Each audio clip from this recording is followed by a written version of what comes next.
आध्यात्मिक दुनिया में हमने समय और संसार को 4 भागों में बांट रखा है। हालांकि ये बात बड़ी अजीब है, पर है, जिसमें सतयुग, त्रेता युग, द्वापर युग और कलयुग, ये 4 भाग। पर वास्तव में ये समय और संसार के हिस्से नहीं है, ये हमारे जीवन के हिस्से हैं। सतयुग का मतलब होता है हमारा बालपन, जहाँ हम सच्चे, सीधे, सादे होते हैं, वही हमारे जीवन का सतयुग। इसके बाद आता है त्रेता युग, जहाँ हम किशोर अवस्था में होते हैं। किशोर अवस्था ही संघर्ष की बुनियाद है, वहीं से जीवन बनना और बिगड़ना शुरू होता है। फिर तीसरी अवस्था आती है द्वापर।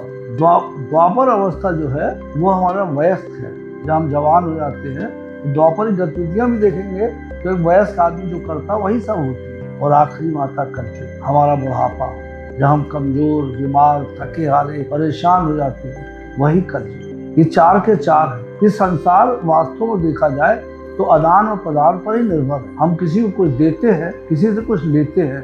इसी को यज्ञ भी कहा गया। वेद कहते हैं दिव्य में ददाति, तुम मुझे दो मैं तुम्हें दूंगा, ये वेद की वाणी। तो हम जब किसी को कुछ देते, पर एक बात याद रखना, ये हमेशा ध्यान रखे कि देने वाला हमेशा बड़ा रहता है, लेने वाला हमेशा छोटा रहता है। तो कोशिश ये होनी चाहिए कि हम देने वाले की भीड़ में हो, लेने वाले की भीड़ में ना हो। ये बड़ा महत्वपूर्ण है।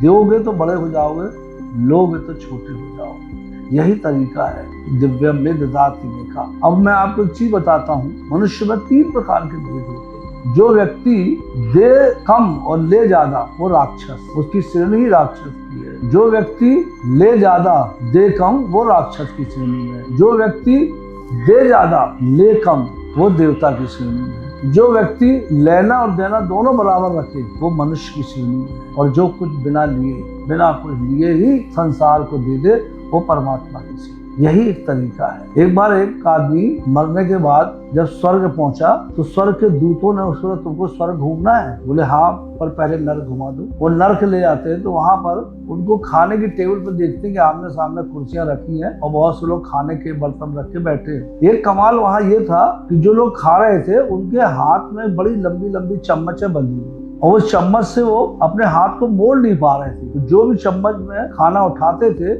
मोड़ने के प्रयास में चम्मच का खाना गिर जाता था और फिर वो आपस में लड़ने लगते थे। बोले ये यही नरक है? बोले हाँ, यही नरक है। जहाँ सहयोग नहीं है वहाँ नरक है। सहयोग का मतलब तो बताया था यज्ञ है। अब उसके बाद बोले स्वर्ग दिखाओ। तो वहां जब स्वर्ग में जाते तो वहां भी हाथों में वैसे ही चमचे बंधी, कोई बड़ी बड़ी चमचे बंधी, पर जो आमने सामने लोग बैठे हैं, इस साइड का आदमी उसको खिला रहा है और उस साइड का आदमी इसको खिला रहा है, यानी सहयोग का।